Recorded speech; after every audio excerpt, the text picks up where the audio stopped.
por 6 meses a cada institución San Luis, no tenemos y cada uno sonido. generó un diagnóstico. Ayer traté de darles algunos ejemplos precisos de un tema de investigación que podía ser abordado dentro de una perspectiva de la demografía histórica. Lo que hoy voy a tratar de hacer es más bien una síntesis que va a ser al mismo tiempo un recorrido histórico y una vuelta a la manera en que se creó la demografía histórica. Al mismo tiempo les voy a presentar algunos temas de investigación, algunas investigaciones que se hicieron y algunas actualidades de la disciplina. Por supuesto que esto me va a obligar a hacer algunas decisiones parciales, arbitrarias. Voy a seguir mis gustos y seguramente voy a omitir muchos autores y trabajos importantes, pero digamos que tiene que ver un poquito con mi visión de la demografía histórica y espero que esta sea una visión suficientemente vasta y que espero que pueda interesarlos. Bueno, la demografía histórica, ¿cómo definirla para empezar? Podemos decir que es la disciplina que estudia las poblaciones del pasado, pero cuando uno dice eso, dice todo y al mismo tiempo nada, porque hay que definir lo que quiere decir el pasado y al mismo tiempo hay una cosa importante y es que la demografía como tal tiene una profundidad histórica necesariamente. Entonces los fenómenos de población son fenómenos que tienen una inercia importante, así que todos los demógrafos tienen que estudiar un tiempo bastante largo. La especificidad de la demografía histórica está un poco en otro lado y me parece que hay dos cosas que son importantes, dos especificidades. La primera tiene que ver con el control de las fuentes, contrariamente a un demógrafo contemporáneo que se va a apoyarse en fuentes a las que pudo contribuir y que están mejor controladas. Por ejemplo, las investigaciones actuales, digamos que los sesgos ya se controlan desde antes de hacer la investigación, uno sabe lo que va a pasar, se conocen los problemas, entonces en la fabricación misma del cuestionario se pueden anticipar los problemas. En cambio, un demógrafo histórico no puede hacer eso, va a usar fuentes cuantitativas que generalmente van a ser fuentes cuantitativas que para nada fueron concebidas o diseñadas para que después viniera un demógrafo a hacer su investigación. Entonces, hay un trabajo importante de control de las fuentes. Esto nos lleva a un punto interesante de la demografía histórica, que es la interacción o la simbiosis, si podemos decirlo así, entre el análisis crítico de las fuentes, o sea, se requiere una mirada crítica con respecto a la manera en que se construyeron las fuentes del siglo XIX y, por otra parte, la utilización de esas fuentes para hacer análisis demográfico. Quisiera decir que esto es una combinación entre la historia de las poblaciones, es decir, que el análisis demográfico de las poblaciones del pasado, propiamente dicho, y la historia del pensamiento. Es decir, la manera en que los administradores, pero también los demógrafos, los científicos de la época del siglo XIX o de la primera parte del siglo XX, cómo pensaban para lograr hacer tal o cual fuente que después va a ser utilizada. Entonces, hay que comprender la condición de creación de las fuentes. Ese es un punto importante si queremos utilizarlas hoy. Entonces, la demografía histórica, tal vez mucho más que la demografía, está en un punto de interacción con muchas otras ciencias sociales. La historia, por ejemplo, la historia económica, pero también la historia de la familia, la historia de las poblaciones, la antropología también, pero también la genética. Es decir, distintas disciplinas que son utilizadas y que dialogan, disciplinas con las cuales los demógrafos históricos van a dialogar. Entonces, antes de presentarles la situación actual de la demografía histórica, quisiera volver un poquito a los orígenes de la disciplina.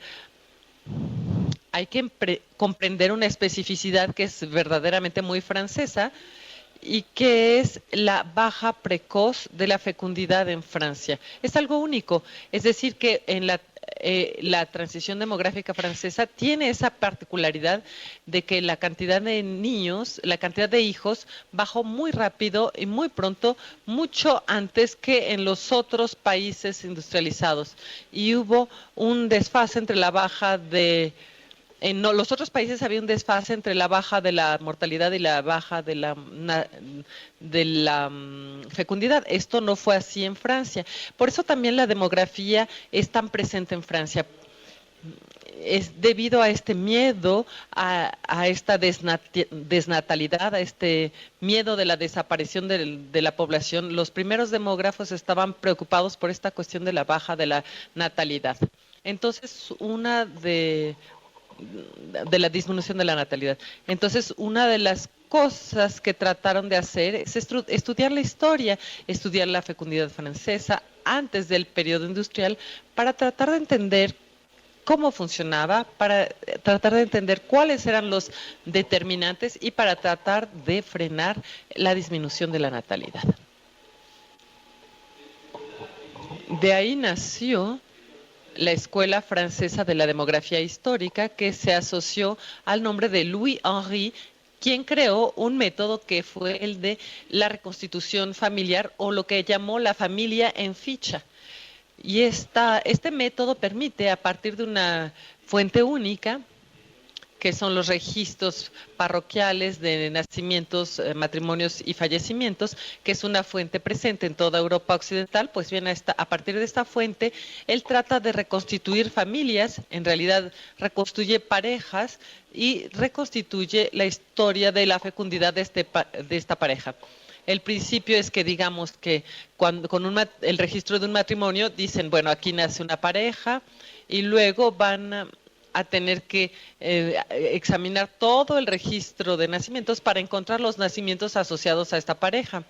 Y después la pareja se detiene con el fallecimiento de uno de los dos, el marido o la mujer. Entonces ahí se termina la pareja. Entonces, bueno, el interés de ese método es que permite medir la exposición al riesgo, que es un elemento muy importante en el análisis demográfico para calcular la fecundidad. Entonces podemos observar a la mujer desde el periodo en que se casa, entonces ahí inicia el riesgo, hasta el fallecimiento de alguno de los dos. Y ahí vemos cuántos nacimientos hay y podemos calcular precisamente la fecundidad. Este método resultó a la vez muy, muy útil para Francia y más allá de Francia para toda Europa y estuvo en la base de muchos trabajos demográficos con la población de un manual que permitía entender cómo se podían reconstituir las familias en todo el mundo occidental. Lo que es importante aquí es esta idea de Louis Henry de tener una medida precisa, es decir, que a partir de fuentes que son fuentes a veces bastante imprecisas, en las que faltan algunas informaciones, por ejemplo, no dicen cuántos años tiene la mamá cuando nace el niño, pero si se hace un análisis exhaustivo, sí podemos empezar a construir una medida robusta.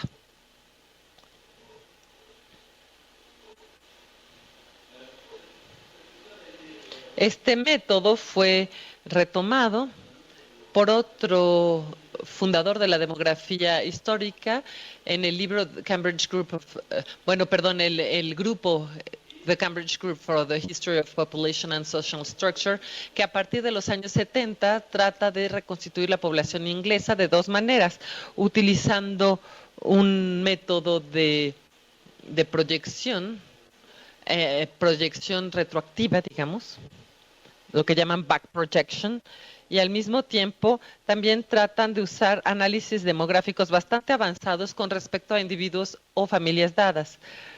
Entonces, tanto en el caso de Louis Henry como en el Cambridge Group, hubo dos combinaciones, hubo una muestra bastante grande, es decir, que hay una voluntad macro para de obtener no solamente la población total a partir de 1500 en el caso inglés o 1500 y tantos en el caso francés, sino también de obtener todos los datos de matrimonios, nacimientos y fallecimientos.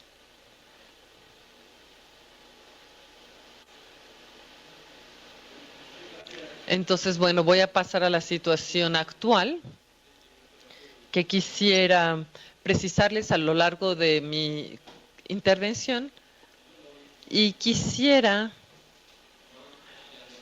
mostrarles cómo en los 20, 30 últimos años, hay fenómenos que no tienen que ver solamente con la demografía histórica, sino con el conjunto de las ciencias sociales, porque se produjeron cambios de paradigma y en particular, digamos,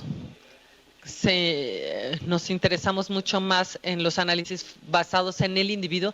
El individuo se volvió la unidad de análisis preponderante y al mismo tiempo se dio un desarrollo de la informática y de las herramientas informáticas, lo cual permitió acceder a una cantidad impresionante de datos de manera muy sencilla. Entonces,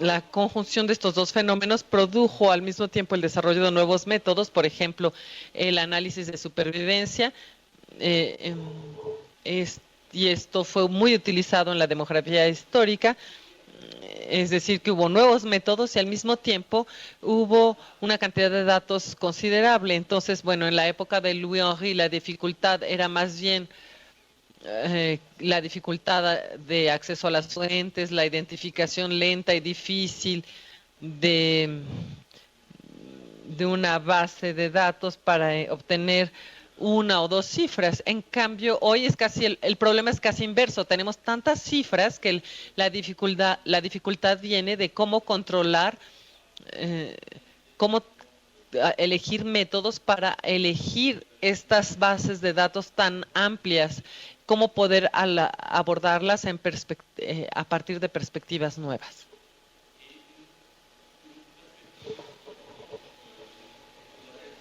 Una perspectiva importante es el análisis de las trayectorias, y eso me interesó a mí particularmente. Es decir, que no nada más nos vamos a interesar en el individuo, que va a estar en el centro de nuestro análisis, sino que además tratamos de estudiar en la medida de lo posible, lo más que se pueda, la trayectoria de este individuo. Este es un enfoque, me parece que más interesante, con más riqueza, y al mismo tiempo tratamos de estudiar las interacciones entre los individuos. Entonces vamos a hacer análisis de redes al interior de grupos reducidos como la familia, el grupo doméstico y luego más allá en las comunidades.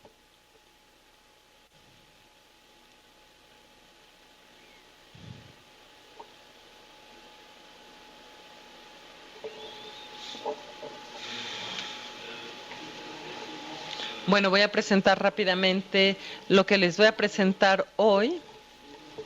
Y bueno, hoy voy a empezar por hablar de la antropometría, de la historia antropométrica, es decir, del análisis de la estatura, que es un ámbito que se está desarrollando mucho y que plantea diferentes preguntas y dificultades.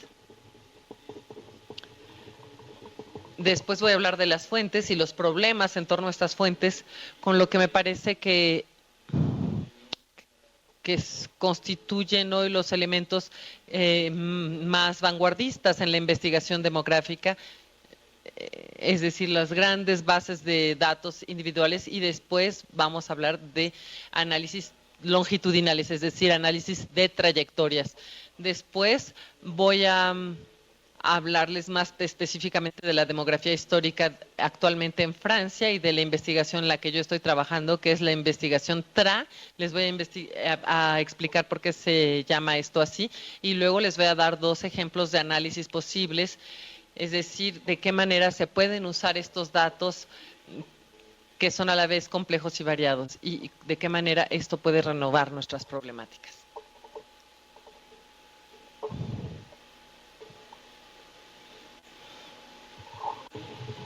Bueno, la idea inicial de la antropometría, lo voy a decir tal vez un poco de manera brutal, pero es ver al corazón humano como una empresa, es decir, al cuerpo humano como una empresa que va a recibir nutrientes, calorías, y este cuerpo a cambio va a producir una actividad cotidiana, va a producir una resistencia a las enfermedades, actividades físicas, y el resultado visible de esto, una vez que la persona llega a la edad adulta, es la estatura.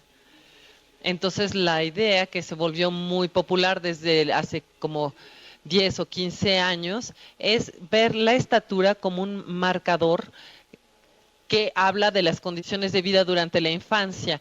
La idea es que si usted tuvo muchas enfermedades de niño, esto se va a ver en la estatura adulta. Si usted tuvo una alimentación de mala calidad o de poca cantidad, también se va a ver en la estatura en la edad adulta. Todo esto, por supuesto, plantea algunos problemas.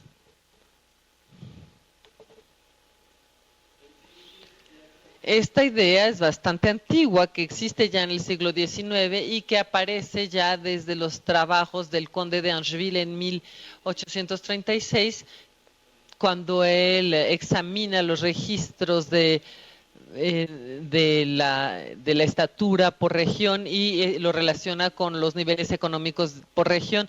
Esta idea después pasó de moda hasta los años 70, cuando Emmanuel Leroy-Ladurie en Francia vuelve a descubrir los trabajos de Angeville y desarrolla estos trabajos tratando de obtener marcadores del nivel físico de los conscriptos franceses en el siglo XIX. Entonces él hace comparaciones. Esta es una cartografía sencilla y elementos de acercamientos visuales. Entonces aquí tienen arriba la estatura. Ya puede ser, hasta arriba a la izquierda son las personas que tienen una baja estatura, al lado el número 12 es la estatura media, y abajo son es el mapa de los que ya no viven en casa de sus padres en la edad del servicio militar, es decir, que tal vez tuvieron problemas económicos, y del otro lado están los que llevaron a cabo estudios avanzados. De la misma manera, arriba tienen las estaturas altas, los muy grandes, y abajo tienen el nivel de educación. Entonces vean cómo cada vez hay una correlación espacial, es muy claro. Es muy rudimentario, pero es uno de los primeros trabajos que toma como punto de partida la idea de que la estatura puede servir para medir las condiciones de vida durante la infancia. Y es algo bastante explícito. Esta idea después es retomada y formalizada por Robert Vogel, que es un premio Nobel de Economía que falleció en junio o julio pasado. Y él empieza a trabajar con esta idea. Entonces, bueno, él trabajaba con la esclavitud. Había un problema historiográfico muy importante en los Estados Unidos en los años 70. Él se preguntaba, ¿los esclavos negros eran maltratados o bien tratados? Entonces decide retomar la estatura, y entonces él va a elaborar una teoría más avanzada de la idea de un capital físico que en parte está relacionado con el aumento de los ingresos, con la revolución industrial y con el crecimiento económico, con lo que él llama un círculo virtuoso. Es decir, el incremento de las condiciones económicas produce una alimentación de mejor calidad, entonces la gente de la generación siguiente va a ser más grande, entonces va a ser más productiva, entonces va a tener un mejor ingreso, y entonces esto al mismo tiempo va a dar un alimento de mejor calidad para la generación siguiente, que a su vez va a ser más grande, etcétera, etcétera, etcétera. Esto genera un círculo virtuoso. Creo que ya todo el mundo entendió la idea. Hay dos elementos importantes o dos ideas subyacentes que no forzosamente están probadas, no están para nada probadas, de hecho. La primera idea es que la gente más grande tiene más productividad, que puede trabajar más tiempo y mejor, y que tiene habilidades mentales superiores. Eso no está tan claro, en cambio, pero hay trabajos que empiezan a estudiar esto, en particular porque uno se puede imaginar que Esto puede dar una resistencia al cansancio, etcétera. Y la segunda idea es que las personas más grandes viven más tiempo, em, viven hasta que ser más viejos. Esta es tal vez la idea más controvertida de Fogel, es decir, que hay una relación entre la estatura a los 25 años y la duración de vida. La estatura a los 25 años es un marcador de la duración de vida. Entonces, las condiciones de vida durante la infancia van a determinar no solo la estatura, sino la duración de la vida. Entonces, bueno, hay dos etapas. Hay aquellos que dicen que la estatura mide la condición de vida en la infancia y que se fijan de qué manera esto puede variar por zona geográfica, por grupo social, por zona por zona geográfica y por grupo social. Entonces los más ricos generalmente van a ser más altos. A nivel individual hay variación genética, pero digamos que en conjunto, si ustedes comparan a todas las personas que viven en el sur de Francia y a las personas que viven en el norte de Francia, van a comparar estos dos grupos y van a darse cuenta que la gente del norte, que es más rica, más industrializada en el siglo XIX, son también más altos. Bueno, y en una segunda etapa hay algunos que van a imaginar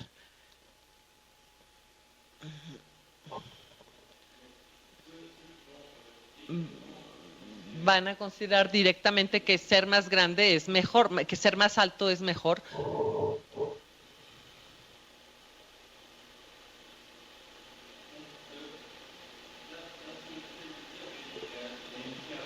Lo que yo intento decir aquí es que hay una literatura importante que toma como algo ya evidente esta cuestión de la estatura y que usa la estatura como un marcador directo del nivel de vida.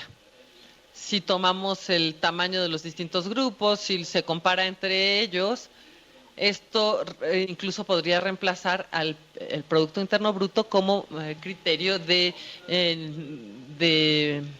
progreso económico. Las ventajas de esto en la literatura es que en muchos casos son datos, la estatura es un dato fácilmente disponible. Desde el siglo XVI y XVII se medía a la gente en todo tipo de situaciones, como los esclavos, el ejército, en las cárceles. En particular era para poder volver a encontrar a la gente, era un marcador de identificación bastante fácil.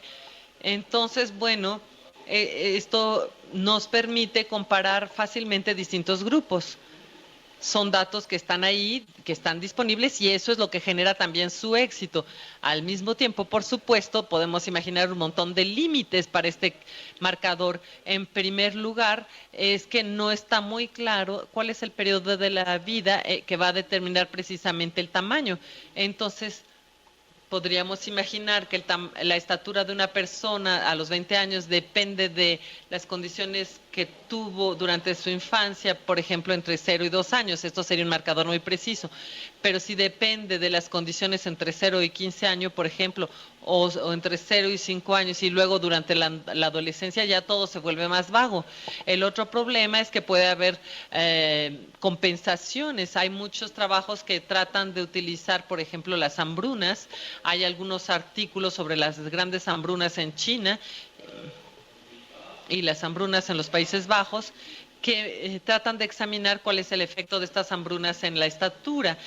El problema es que no se sabe muy bien cuál es la edad que va a determinar en particular la estatura futura y no se sabe si puede haber compensaciones.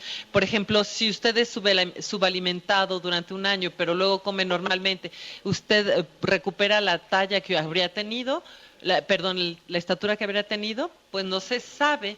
Ese es uno de los argumentos, por ejemplo, que se invoca en el caso de la gran hambruna china. Se dice que hubo tanta mortandad que los frágiles se murieron y los únicos que se quedaron fueron los más fuertes y por lo tanto los más altos a final de cuentas, porque los resultados se vieron únicamente a largo plazo.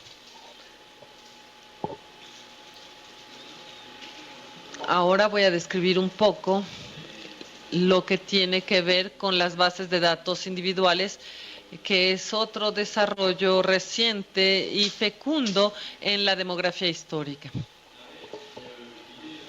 La idea es obtener, en la medida de lo posible, muestras representativas. Lo que hay que tener en mente es que, digamos que la idea inicial de Louis Henry era reconstituir las poblaciones de la época preestadística, es decir, antes de que hubiera estados centralizados que hicieran censos, antes de que hubiera administraciones que desarrollaran estadísticas para toda la población. Entonces la idea de Louis Henry era utilizar los registros parroquiales para compensar esta ausencia de las estadísticas. Hoy, cuando se habla de las grandes bases de datos individuales, es más bien algo que tiene que ver con el gran periodo estadístico, cuando se hacen censos y hay una gran cantidad de datos administrativos, fuentes administrativas preexistentes. De alguna manera, lo demás es casi un problema de técnica, es decir, de cantidad de datos que ustedes pueden, de las cuales pueden hacer un recuento y después pueden hacer un procesamiento. Lo que yo llamo las grandes bases de datos históricos, bueno, una de las bases iniciales es la base que se llama Balzac, que está en Quebec, que fue...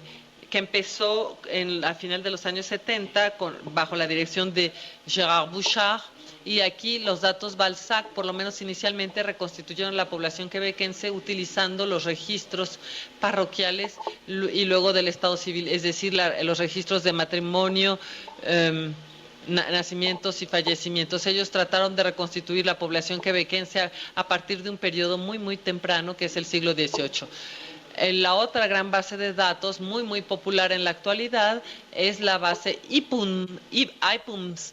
Me imagino que ustedes conocen esta base de datos. Tiene dos vertientes, una vertiente de datos contemporáneos. IPUMS son datos que están informatizados y puestos a la disposición del público. Hay una parte histórico que es el IPUMS USA, que da los censos del siglo XIX en Estados Unidos. Una muestra representativa de 1%, una persona de cada 100 fue totalmente, sus datos son totalmente recolectados. Entonces esto hace varias decenas de miles de individuos, y la idea es unir a los individuos de un censo al otro.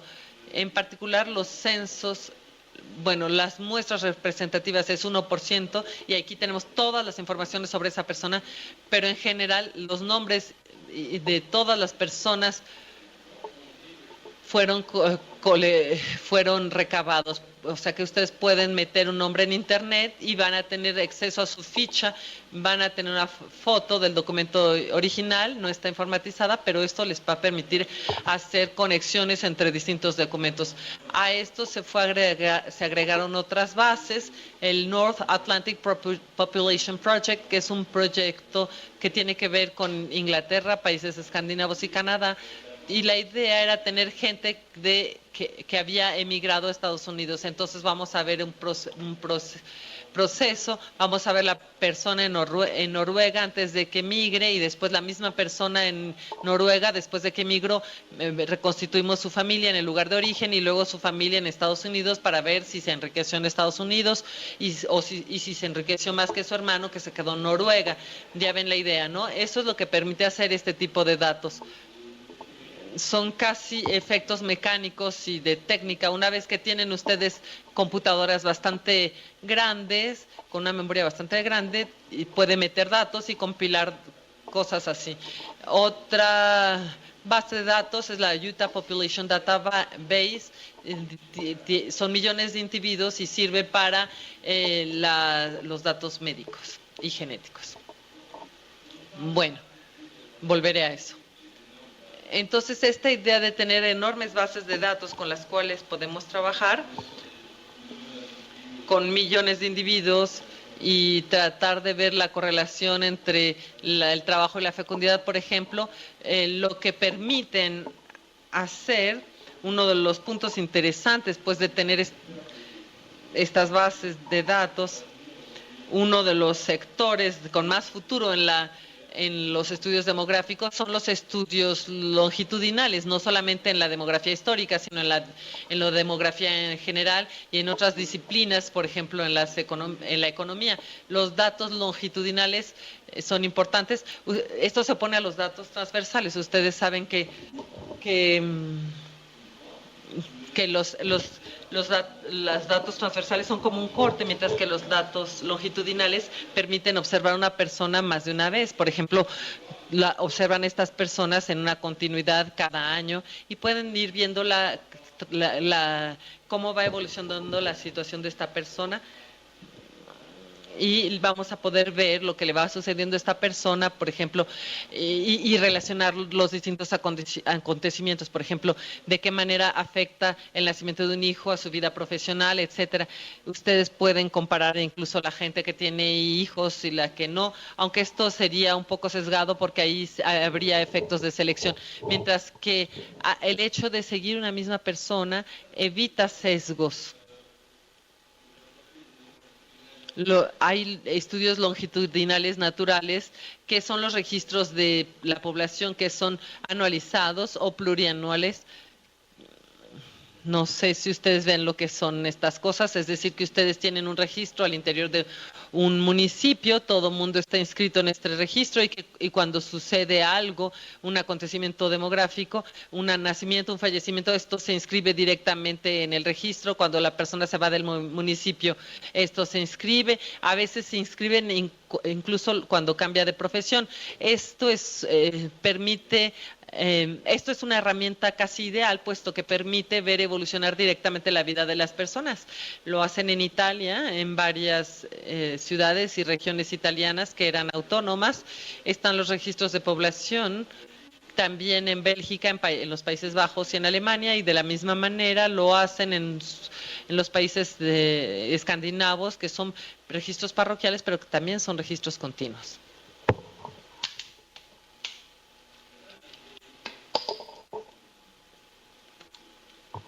Aquí hice una lista de una parte de estos registros, no voy a entrar en el detalle, pero hay uno que es muy conocido y que ahora está también disponible en línea gratuitamente, que es el China Multi-Generational Panel Dataset.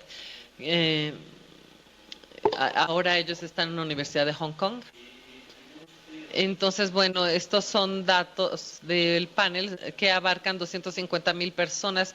Es una región del norte de China y son seguidos desde 1750 hasta 1900 más o menos, y ellos perfeccionaron las reconstituciones de las familias.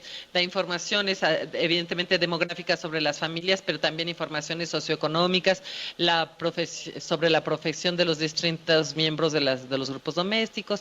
Se pueden ver la evolución de los grupos domésticos, etcétera. Al lado de esto quisiera presentarles uno de los proyectos, digamos, los más importantes de estos últimos años en la demografía histórica, que es el Eurasia Project, que fue iniciado por Tommy Benson y James Lee, y que es un proyecto comparativo que utiliza los registros de población en 5 regiones del mundo, en pueblos de 5 regiones del mundo, y que utiliza métodos de análisis longitudinales, es decir, análisis de supervivencia que permiten medir la exposición al riesgo. Entonces uno sabe cuándo uno observa el individuo y uno sabe qué es lo que sucede a lo largo de su vida, nacimientos, fallecimientos, matrimonios, es decir, que vemos cómo los acontecimientos demográficos les van sucediendo a los individuos y uno puede relacionar esto con lo que le sucede a sus allegados, a la gente de su familia. Por ejemplo, podemos ver la diferencia de posibilidades de supervivencia de un niño según la cantidad de hermanos que tiene o la edad de sus hermanos y hermanas.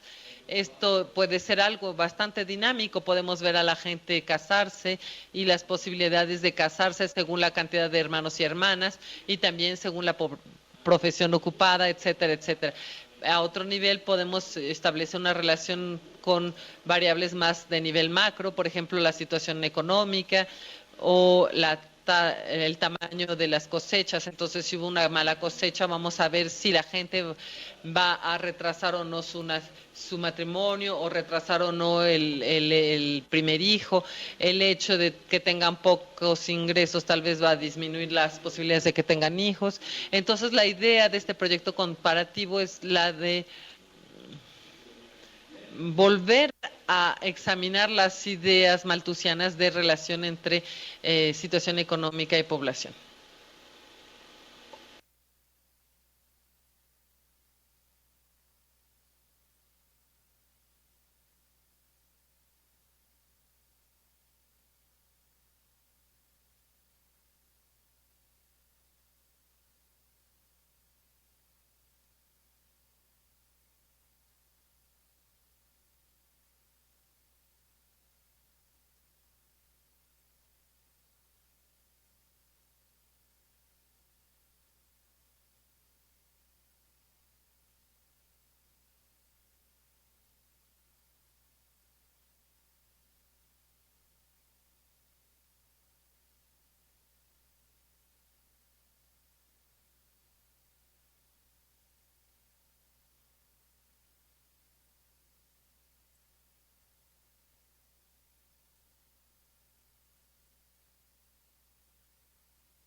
Hello, welcome to the conferencing system.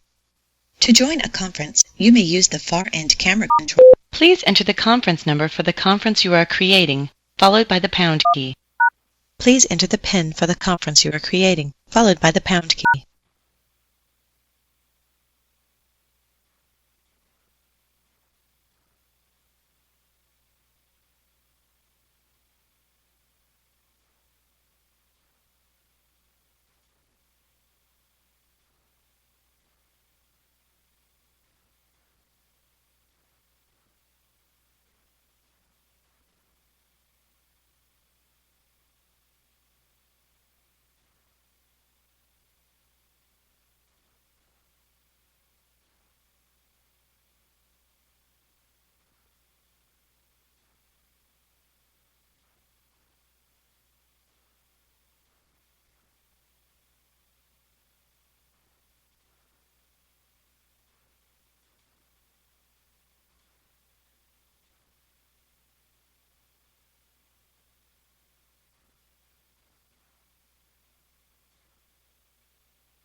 En Francia podemos encontrar un señor Jean Travers que nació en Normandía, por ejemplo, en un pueblito, se casó en París y a lo mejor terminó por morir en la periferia de París.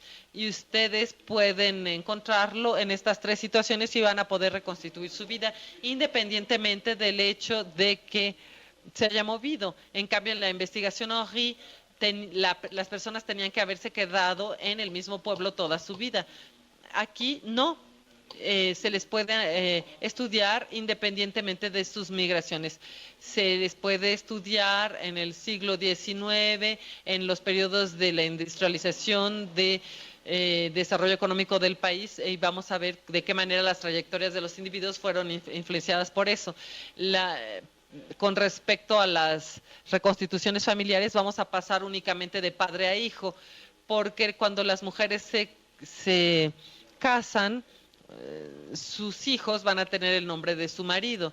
Entonces la señorita Juliette Tranchant pues va a tener un hijo que se va a llamar Dupont, no se va a llamar Tranchant.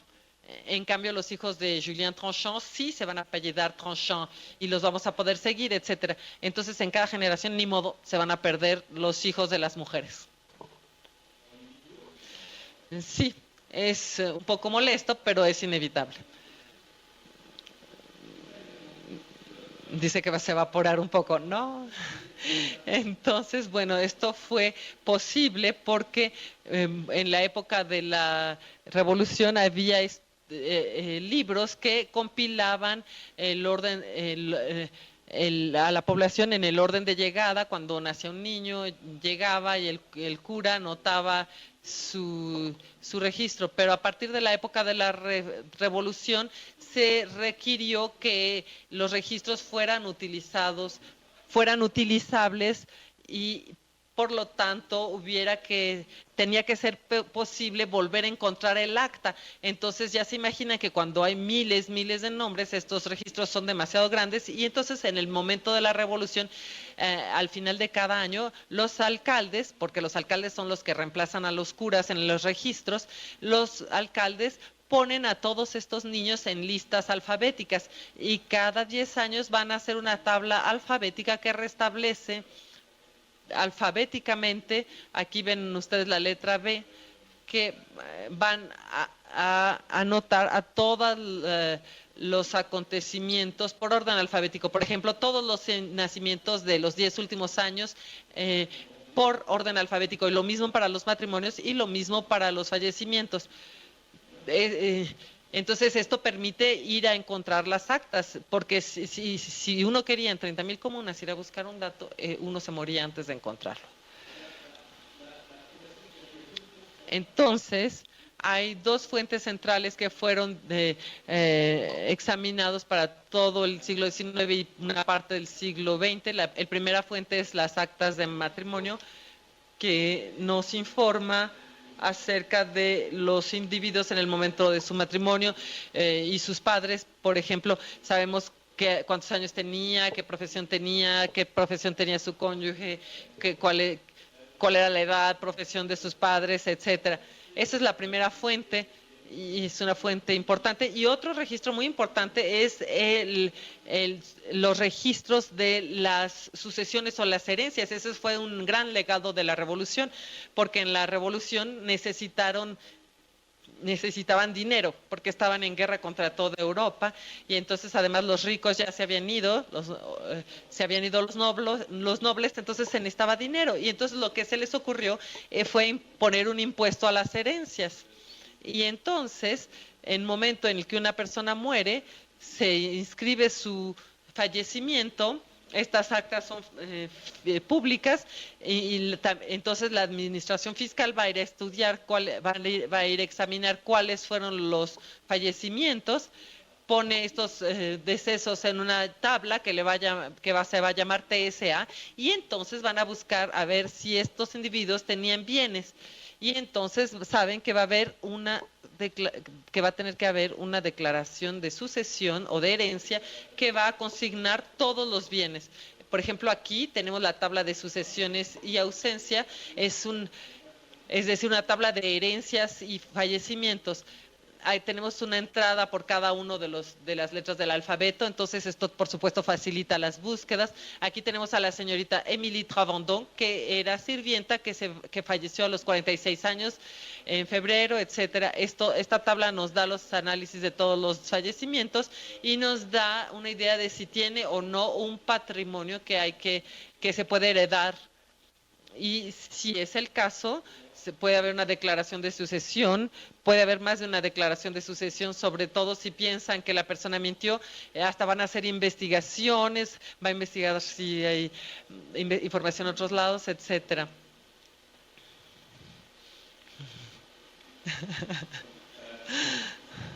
Por ejemplo, aquí tienen la declaración de Joseph Tranchner, que falleció en 1837, y aquí está la lista de sus herederos, es decir, sus hijos. Es lo que está marcado abajo, y vemos aquí la lista de los nombres de sus hijos, y aquí tienen el detalle de sus bienes. No lo voy a leer, pero por ejemplo, el primer bien dice, tiene una casa con un establo, un pequeño jardín, etcétera, y el conjunto son cuarto. Bueno, dicen la medida de la propiedad y cuál sería el precio de la renta, etcétera. Entonces aquí tienen toda la lista de los bienes de esta persona, incluso las cucharitas de plata, las tierras, las acciones, cuando empiezan a existir las acciones, si tienen obligaciones de Estado, lo que se llamaba obligaciones de Estado, etcétera.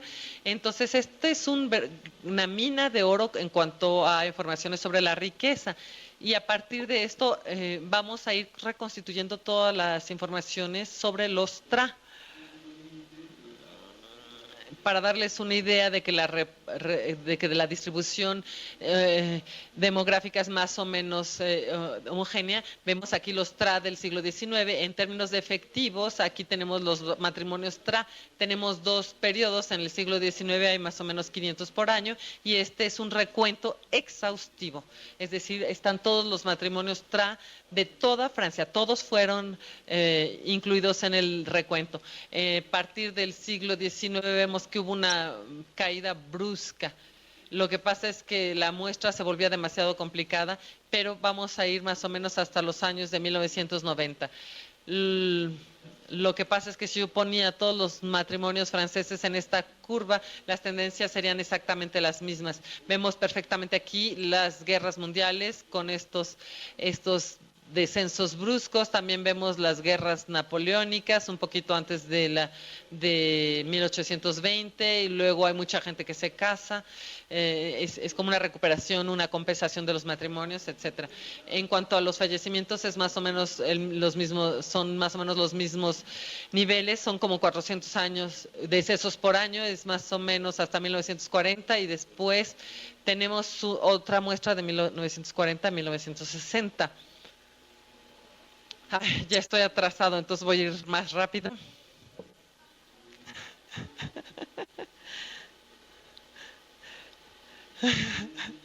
Voy a tratar de ilustrar esto y voy a tratar de darles 2 ejemplos.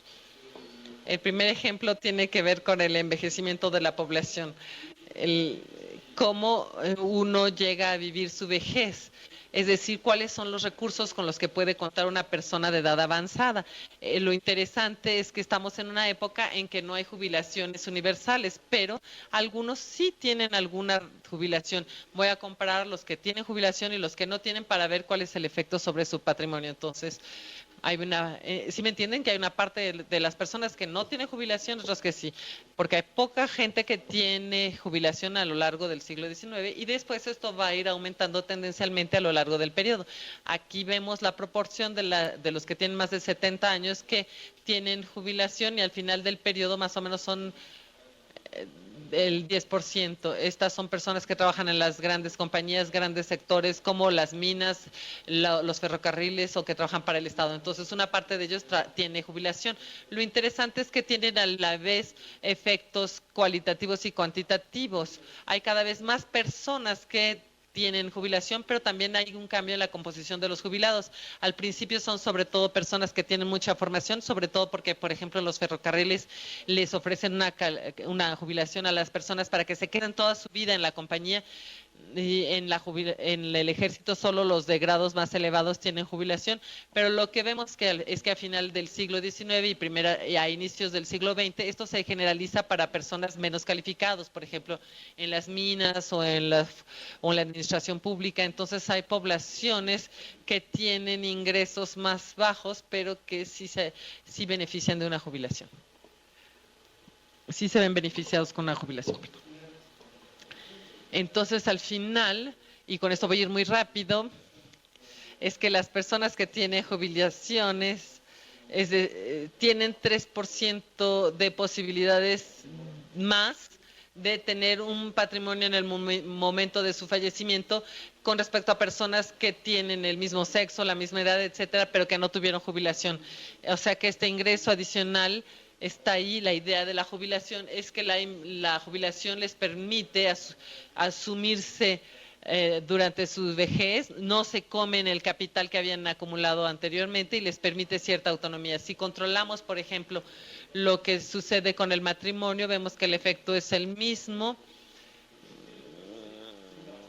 Con la ocupación durante el matrimonio vemos que sucede lo mismo, es decir, que los jubilados tenían un perfil socioeconómico superior y entonces de todas maneras tal vez ellos habrían tenido un patrimonio.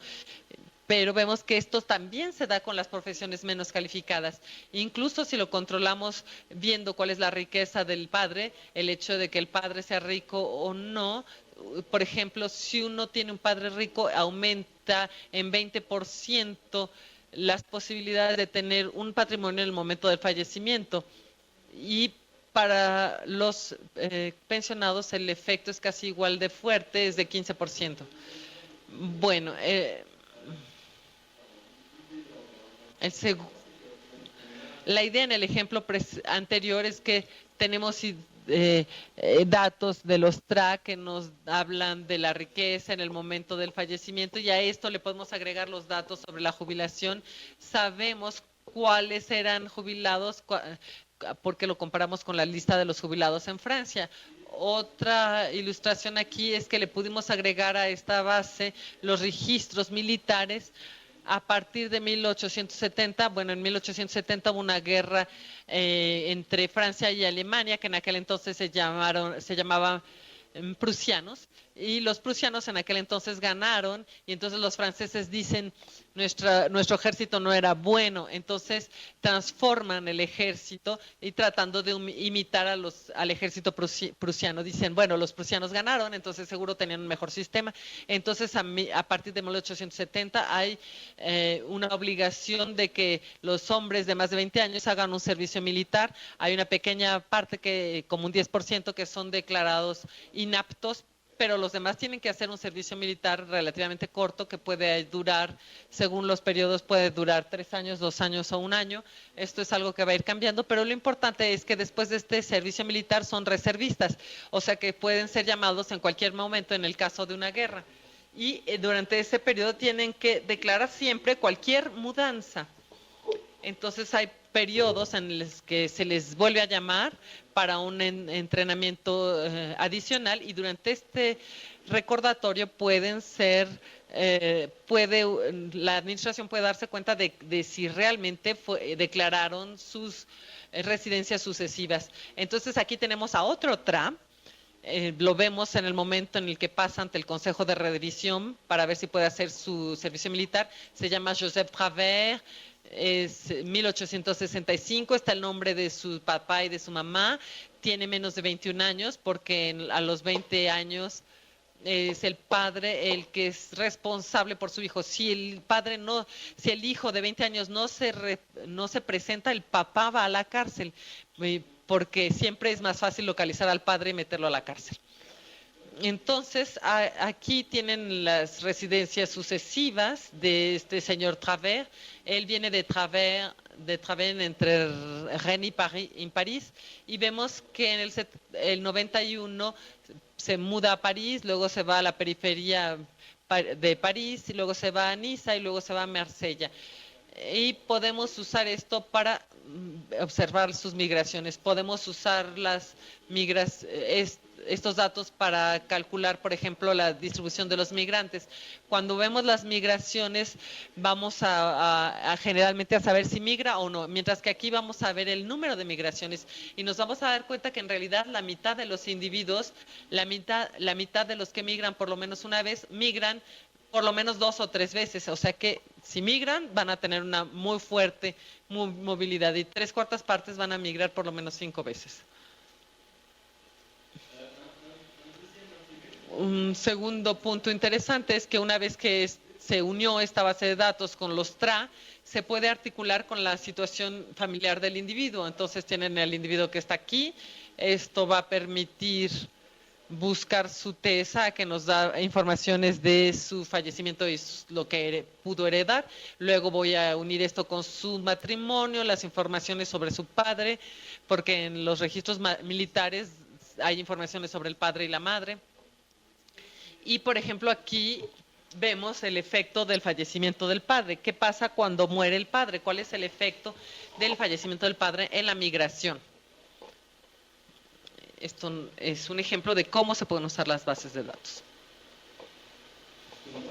Lo que vemos es que la tasa de migración es muy fuerte, es mucho más fuerte en el año siguiente al fallecimiento del padre. Y lo interesante, y voy a ir rápido con respecto a esto, es que tengo al individuo en el momento que fallece su padre, sé si vive en el mismo municipio que su padre o en otro municipio, y después sé si migra en el año siguiente. Si está en la misma comuna, puede irse en el mismo municipio, se puede ir de ese mismo municipio, o al revés, a lo mejor puede estar en otro municipio y puede regresar al municipio de su padre. Tenemos personas que hacen una cosa y otras que hacen otra, pero Esto es interesante porque varía según la riqueza. Si el padre es rico, hay muchas más posibilidades de que el individuo ya haya migrado, pero después del fallecimiento de su padre regresa al municipio para recuperar su herencia. Al revés, si el padre es pobre y no deja ninguna herencia, hay más posibilidades de que esta persona haya vivido con su padre hasta ese momento y cuando el padre fallece, él migra. Para darles una idea de todo esto, si restringimos la muestra a los que tienen entre 25 y 30 años, en el conjunto la tasa de migración es de 7%. Que 7 de cada 100 migran en un año, pero de los que acaban de perder a su papá, migran en un 26%. Vean que hay una diferencia significativa. La muerte de algún miembro de la familia tiene un efecto muy significativo y provoca la migración. Bueno, voy a concluir rápidamente la idea que traté de mostrarles con esta investigación TRA, para concluir con la investigación TRA, es que el principio es que podemos ir acumulando fuentes para estudiar ciertas cuestiones precisas, por ejemplo, la influencia de la jubilación en el patrimonio o las migraciones a lo largo del ciclo de vida. Como la investigación TRA tiene esta regla de tomar a los individuos cuyo apellido empieza con TRA, cualquier fuente podría irse agregando. Es por eso que hay folletitos a la entrada, y es que escribimos un libro que fue escrito en esta doble óptica, es decir, presentar al mismo tiempo los datos y las fuentes que sirvieron para construir los datos. No son fuentes de investigación inicialmente, porque son fuentes administrativas, fiscales, etcétera, fuentes del Estado civil. Entonces describimos en este libro los datos. Y en este libro presentamos los datos, las fuentes y también presentamos un CD-ROM que permite tener acceso a los datos. Creo que respeté el tiempo. Okay. Muchas gracias.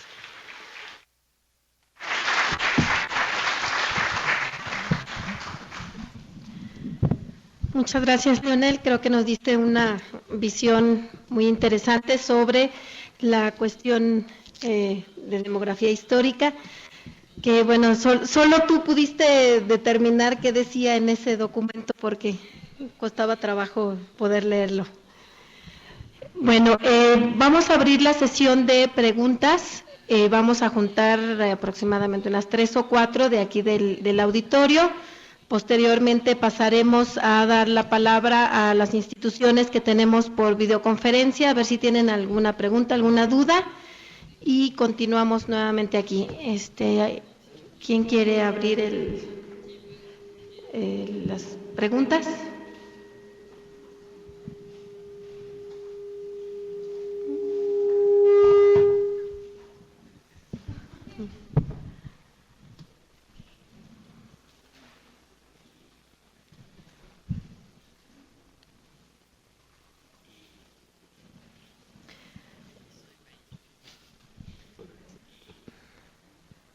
En las...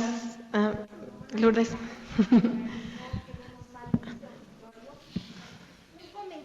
Un comentario general es que nosotros los antropólogos siempre hemos utilizado los marcadores antropométricos para ver, como tú decías, estándar de vida.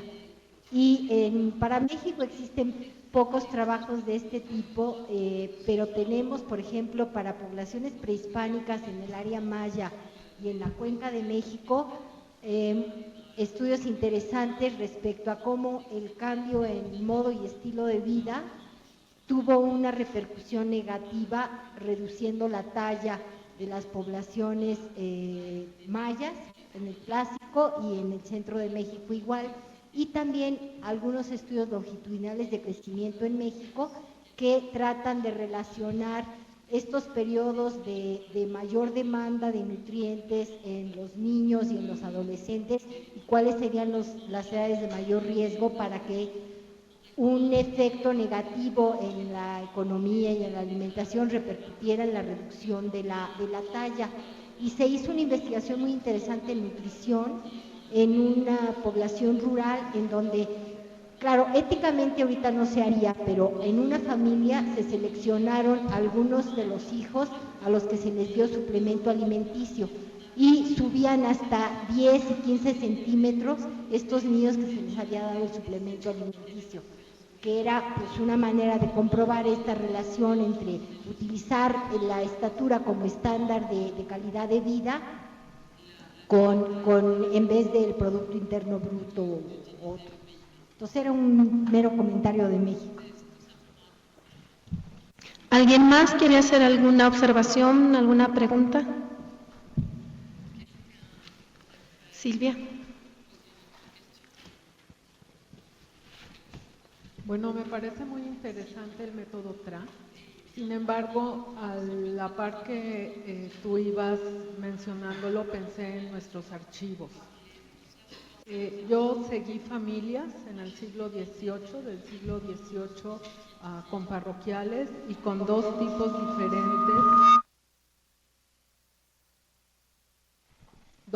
diferentes de padrones, un padrón de almas y un padrón militar. Sin embargo, solamente pude detectar de una población de aproximadamente de 4,000 habitantes, solo detecté 12 familias. ¿Por qué? Porque en muchas ocasiones cambian los apellidos. Entonces sí me fue difícil. Detecté 12 familias entre un archivo de 1777 y uno de 1790, es decir, en una población donde realmente la migración no era tan importante. La cuestión es, ¿tú qué propondrías para hacer este ejercicio y considerar, no tenemos cuánto es, digamos, la diferencia de que cambien de apellidos, no tengo eso contabilizado. ¿Qué propondrías para poder hacer el ejercicio? ¿Alguien más quiere hacer alguna pregunta, algún comentario? Graciela. Gracias. Yo soy historiadora económica y lo de historia antropométrica nos ha ayudado a estudiar, digamos, en periodos donde tenemos poca información para capturar el Producto Interno Bruto. Recientemente ha aparecido un libro tomando en cuenta las estaturas de militares y la de pasaportes para tratar de controlar por población de bajos ingresos y población de altos ingresos. Sin embargo, digamos, tiene ya problemas que tú mencionabas acá de no, en los registros militares están excluidas las mujeres, mientras que en los pasaportes no. No sé qué tan comparables son estos estudios antropométricos considerando registros de esta naturaleza. Pienso en comparaciones internacionales. El estudio que yo conozco va de 1850 a 1950. Pero ¿cómo comparar eso, digamos, con respecto a poblaciones en el resto de los países de América Latina cuando aparezcan estos otros trabajos? Gracias. Bueno, Leonel, si quieres cerramos ahorita esta tanda de preguntas para que puedas dar respuesta y pasamos después con las instituciones de videoconferencia.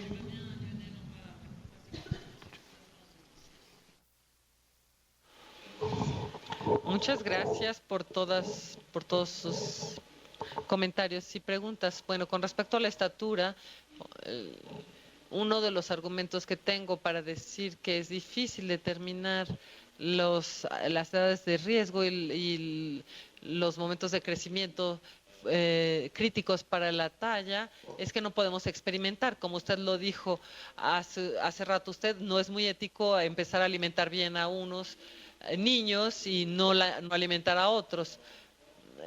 Ahí es donde la demografía histórica puede aportar algo, porque porque se puede utilizar lo que algunos llaman la esperanza natural. A mí no me gusta este término, pero bueno, hubo periodos de crisis en la alimentación y que permiten ver un poco cuáles son las edades de riesgo.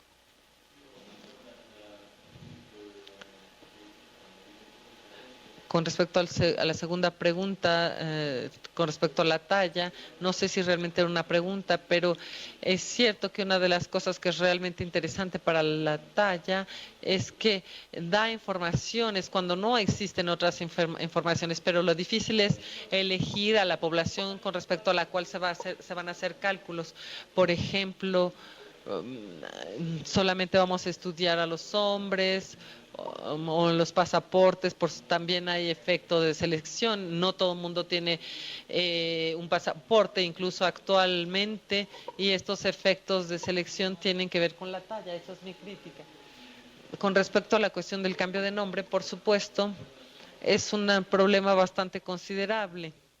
En términos estadísticos, la dificultad aparece solamente cuando este cambio de nombre está sesgado. Por ejemplo, hay gente que quiere escapar a la policía porque quebraron y entonces cambian de apellido. Entonces ahí sí tenemos un sesgo porque hay cierta categoría de personas que van a desaparecer. Pero si es solo aleatorio va a crear ruido, pero no va a constituir un problema. En la realidad, una gran parte de los cambios de nombre son puramente aleatorios.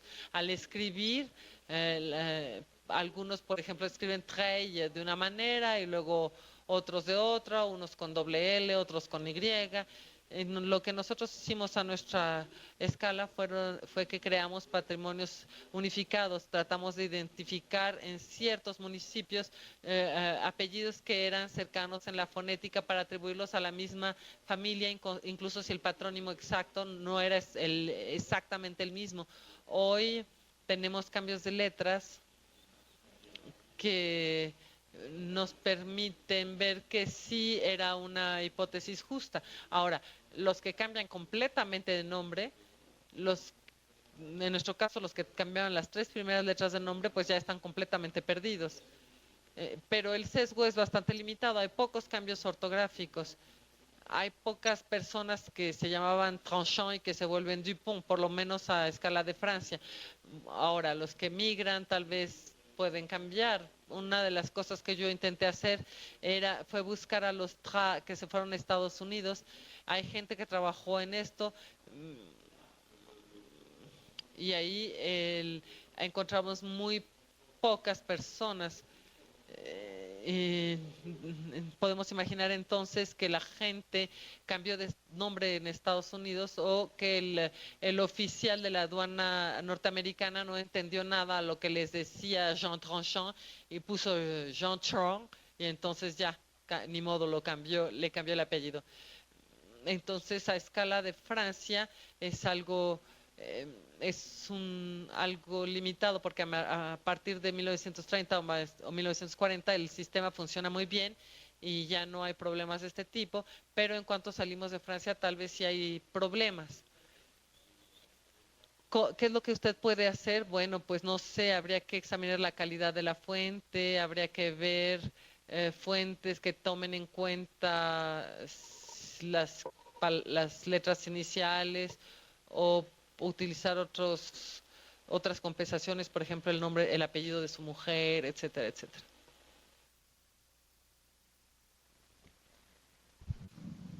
Bueno, muchas gracias.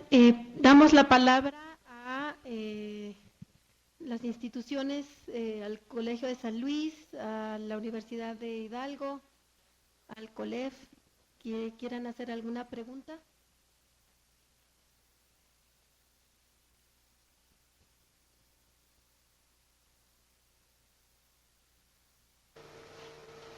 Sí, aquí en Hidalgo tenemos una pregunta. Sí, adelante, por favor. Lo que pasa es que yo quisiera saber si hay alguna artículo de Leonel que pueda ser consultado en internet, porque bueno, el libro que puso en la pantalla fue muy rápido, no me dio tiempo de copiarlo, pero pues no sé también si sea accesible a través de internet o alguna otra cuente algún otro artículo o trabajo sobre estos temas tan interesantes en Internet. Gracias. ¿Alguien más que quiera hacer una pregunta? En Hidalgo es todo.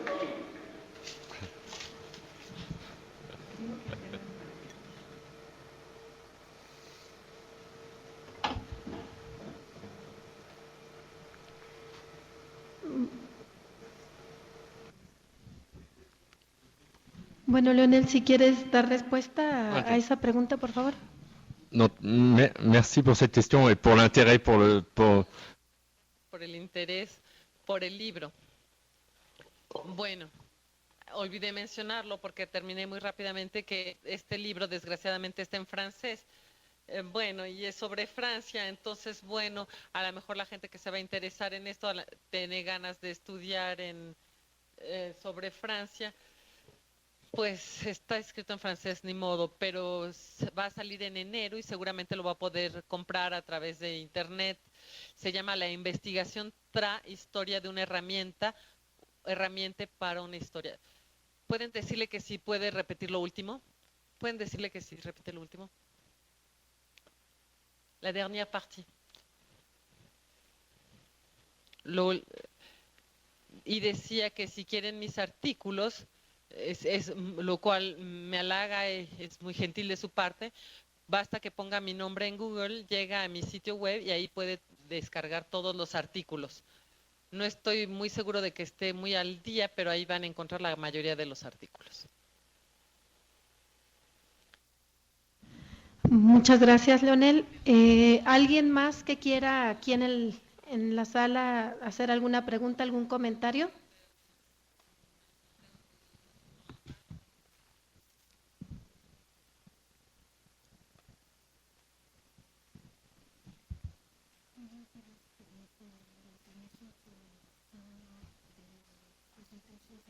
Bueno, mi pregunta es si hiciste alguna prueba de estadística para ver qué tan significante eran tus variables.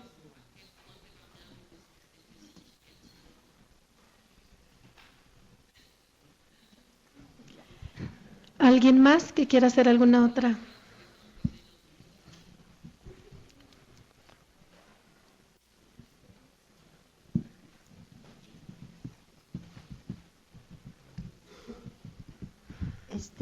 La pregunta es que mostraste varios tipos de reconstitución de datos que son difíciles y laboriosos, un poco como hacía Louis Henry, que lo hacía a mano con su regla, en fin. En el INED, en el vestíbulo, están los instrumentos que usaba Louis Henry y que eran bastante primitivos, y nos tocó a nosotros, sí, cuando éramos sus estudiantes. Pero el objetivo central de Henry era medir la fecundidad y luego la nupcialidad, eso en un segundo término. Entonces, el hecho de ampliar las bases a partir de registros administrativos, ¿qué añade a la demografía histórica como temáticas? Y la otra pregunta es que si se puede seguir midiendo la formación familiar y el nivel de fecundidad, etc.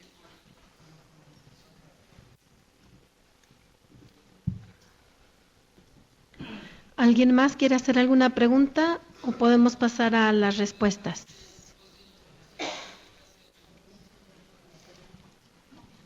Leonel, por favor. Ok. Bueno,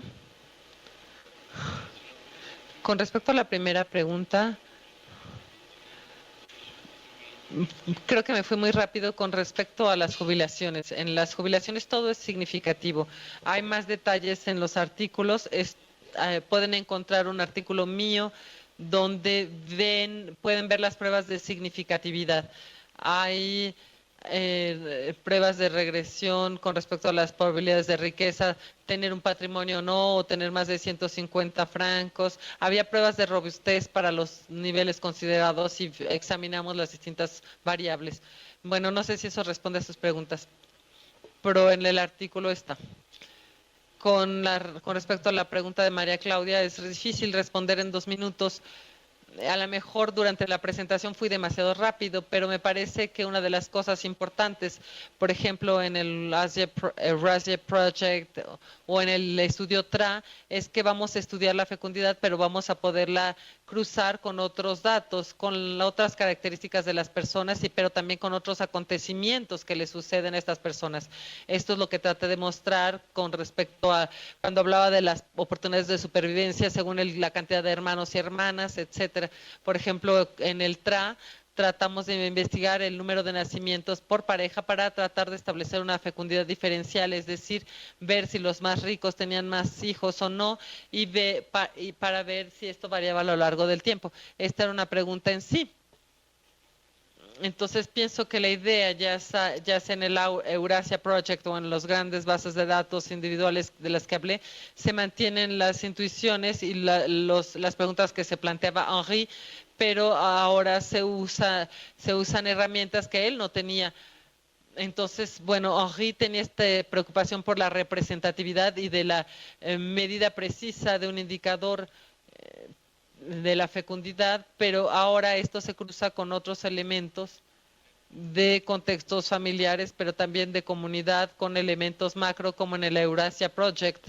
Y creo que esto, que la demografía histórica hoy es eso, y esto es también el futuro de la disciplina. Permite volver a reflexionar sobre las preguntas de Henri y sobre las preguntas que se hacía Malthus. La demografía histórica hoy, y esa será en el futuro. Muchas gracias. Otra pregunta de este lado, por favor.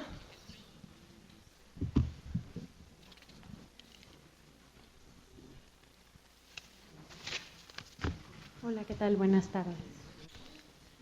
Bueno, mi pregunta es si con este proyecto que tú hiciste, ahorita mencionaste la palabra futuro, ¿lo hiciste para hacer una proyección del futuro que tenemos, bueno, que tiene en este caso Francia, con respecto a los temas que abordaste?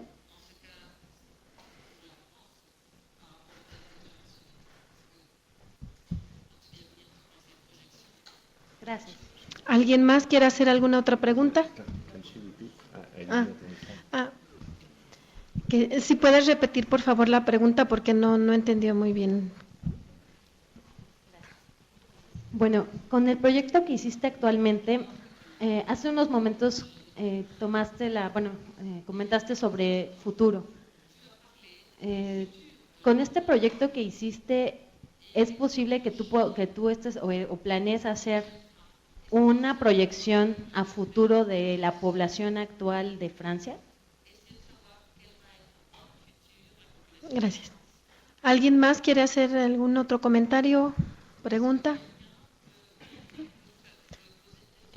Leonel, por favor.